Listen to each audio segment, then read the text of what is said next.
बिहार के बाद 2 दिन के वाराणसी दौरे पर पहुंचे पीएम मोदी। काशी में भव्य रोड शो, कल 4 वंदे भारत ट्रेनों को दिखाएंगे हरी झंडी। औरंगाबाद में पीएम मोदी की चुनावी रैली, बोले कि जनता को नरेंद्र नीतीश के ट्रैक रिकॉर्ड पर भरोसा है। पहले फेज की वोटिंग बता रही है बिहार में फिर से एनडीए सरकार।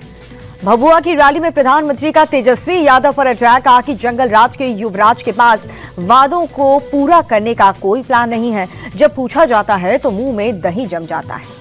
बिहार के रक्सौल में यूपी के सीएम योगी आदित्यनाथ की रैली, आरजेडी पर निशाना साधा। बोले 2005 के पहले इन्होंने चारा हजम किया, अब ये लोग राशन हजम करने की कोशिश में हैं। योगी बोले बिहार के लोग खानदानी लुटेरों से सावधान रहें, इनके वादों में ना आए। जो राम का है वही हमारे काम का है, जो राम का नहीं वो हमारे किसी काम का नहीं। बिहार को बाढ़ मुक्त बनाने के लिए बनेगा नया विभाग। जमुई की रैली में अमित शाह का ऐलान, बोले कि फिर से जीते तो बिहार को बाढ़ मुक्त बनाने के लिए नया विभाग का गठन करेंगे।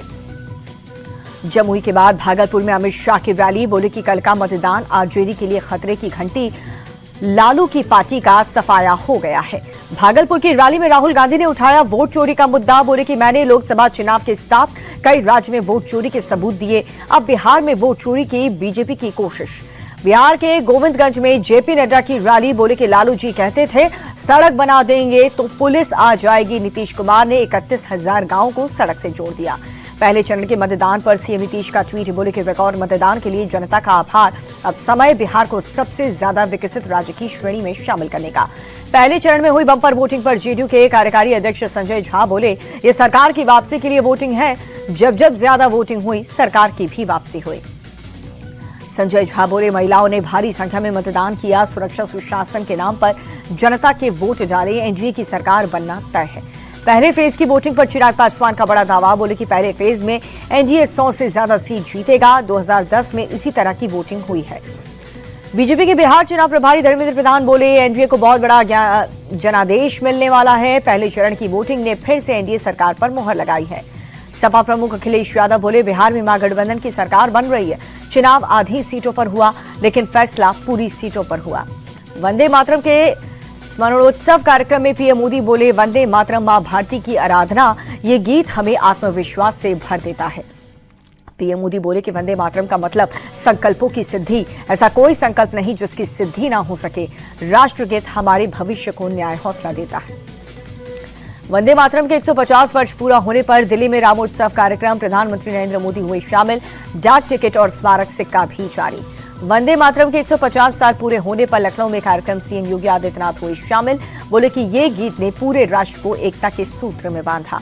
वंदे मातरम के 150 वर्ष पूरे होने पर कच्छ में बीएसएफ का कार्यक्रम, डिप्टी सीएम हर्ष संघवी हुए शामिल, राष्ट्रीय ध्वज फहराया गया। राष्ट्रगीत के 150 साल पूरे होने पर जयपुर में भी भव्य कार्यक्रम, सीएम भजन लाल शर्मा शामिल हुए, गुब्बारा छोड़कर के कार्यक्रम की शुरुआत की। रांची में राष्ट्रगीत का सामूहिक गायन, बीजेपी कार्यकर्ताओं और बच्चियों ने वंदे मातरम गाकर के बंकिम चंद्र चट्टोपाध्याय को याद किया। बाबा बागेश्वर की दिल्ली से सनातन हिंदू एकता पदयात्रा शुरू, 16 नवंबर को वृंदावन में होगा पदयात्रा का समापन। 3 राज्य से होकर गुजरेगी 150 किलोमीटर पदयात्रा। पदयात्रा शुरू करने से पहले बाबा बागेश्वर ने लोगों को 7 शपथ दिलाई है। हिंदू एक रहेंगे, धर्मांतरण नहीं होने देंगे, छुआछूत नहीं करेंगे और जो छेड़ेगा उसे छोड़ेंगे नहीं। जमीन घोटाले में फंसे महाराष्ट्र के डिप्टी सीएम अजीत पवार के बेटे पार्थ, पुणे में सरकारी जमीन की खरीद में हेराफेरी का आरोप। 1800 करोड़ की जमीन 300 करोड़ में खरीदी, 40 एकड़ जमीन की सिर्फ 500 रुपए स्टाम्प ड्यूटी में डील हुई। विपक्ष ने डिप्टी सीएम अजीत पवार को घेरा। कांग्रेस के सचिन सावंत बोले, ये डील अजीत पवार के दबाव में बगैर नहीं हुई है। एकनाथ खड़से बोले, राजनीतिक आशीर्वाद के बिना ये संभव नहीं हो सकता। अजीत पवार के बेटे पर लगे आरोप पर एक्शन में सीएम फडणवीस, हाई लेवल जांच समिति गठित। फडणवीस बोले, दोषियों पर सख्त कार्रवाई होगी। 2 अधिकारी सस्पेंड कर दिए गए। आवारा कुत्तों के मामले पर सुप्रीम कोर्ट में बड़ा फैसला, सड़क, हाईवे और एक्सप्रेसवे से हटाने के निर्देश। राजस्थान हाईकोर्ट का फैसला पूरे देश में होगा लागू। अखिलेश ने आजम खान से मुलाकात की तस्वीरें साझा की, ट्वीट करके लिखा, ये जो मेल मिलाप है यही हमारी साझा विरासत है। अखिलेश से मुलाकात के बाद आजम खान बोले, लखनऊ आया तो अखिलेश से मुलाकात की, मेरे और मेरे परिवार के साथ जो भी अन्याय हुआ वो किसी के साथ भी ना हो। आजमगढ़ में 50,000 का इनामी कुख्यात वाकिब ढेर पुलिस और एसटीएफ की जॉइंट टीम ने एनकाउंटर में मार गिराया। हत्या, लूट समेत 40 से ज्यादा केस में था वांटेड। कौशाम्बी में लव जिहाद में फंसा करके दलित लड़की से दुष्कर्म का आरोपी गिरफ्तार। पुलिस एनकाउंटर में आरोपी शाहनूर के पैर में गोली लगी। मेरठ में फिर से मुस्कान जैसा खौफनाक हत्याकांड, महिला ने प्रेमी के हाथों पति का कराया मर्डर। आरोपी अजय ने राहुल को गोलियों से छलनी करके मौत के घाट उतारा। पुलिस ने पत्नी और प्रेमी को गिरफ्तार किया। गाजियाबाद में ग्राम प्रधान के घर पर ताबड़तोड़ फायरिंग हुई। चुनावी रंजिश में थार सवार आरोपियों ने दनादन गोलियां बरसाई। घटना सीसीटीवी में कैद हो गई। फर्रुखाबाद में टहलने निकले दंपति पर ताबड़तोड़ फायरिंग हुई। नशे में धुत शख्स ने कई राउंड फायरिंग की। इलाके में दहशत फैली। घटना सीसीटीवी में कैद। हापुड़ में कार्तिक पूर्णिमा मेले में जानलेवा स्टंट हुआ। स्नान घाट के पास स्टंट के दौरान ट्रैक्टर पलटा। कई लोग ट्रैक्टर के नीचे दब गए। गोरखपुर स्टेशन से 1 करोड़ रुपए के साथ एक शख्स गिरफ्तार। चेकिंग के दौरान जीआरपी ने पकड़ा। पैसे लेकर के बिहार के मोकामा जा रहा था आरोपी। पंजाब के पूर्व डीजीपी मोहम्मद मुस्तफा के बेटे अखिल अख्तर की मौत मामले में एक्शन तेज। सीबीआई ने हत्या के मामले में एफआईआर दर्ज की। सीबीआई ने अखिल के पिता, मां, पत्नी और बहन के खिलाफ हत्या का केस दर्ज किया। बीते महीने 16 अक्टूबर को संदिग्ध परिस्थितियों में अखिल की मौत हुई थी।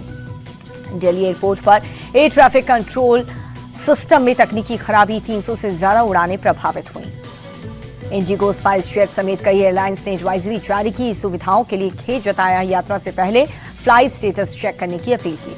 महाराष्ट्र की भिवंडी में कपड़ा रंगने की फैक्ट्री में लगी भीषण आग। आसमान में उठा काले धुएं का गुबार। राजस्थान के टोंक में वन विभाग की एकड़ में पकड़ में आया बघेरा। कई दिनों से इलाके में दहशत फैला रखी थी। किसानों के जानवरों को बना रखा था शिकार। दिल्ली एनसीआर में वायु प्रदूषण का संकट गहराया। सुप्रीम कोर्ट में जनहित याचिका दाखिल, 12 नवंबर को सुनवाई। वर्ल्ड चैंपियन बेटियों से मिले मुख्यमंत्री फडणवीस। मुंबई की स्मृति मंधाना, जेमिमा रॉड्रिक्स और राधा यादव को 2 करोड़ 25 लाख रुपए के इनाम का ऐलान। गिरावट के साथ बंद हुआ शेयर बाजार। सेंसेक्स 95 अंक टूट करके 83,216 पर बंद हुआ। निफ्टी भी 17 अंक गिर करके 25,492 पर। सोने के दाम में दर्ज की गई गिरावट। 439 रुपए हुआ सस्ता 10 ग्राम 24 कैरेट गोल्ड की कीमत 1,20,200।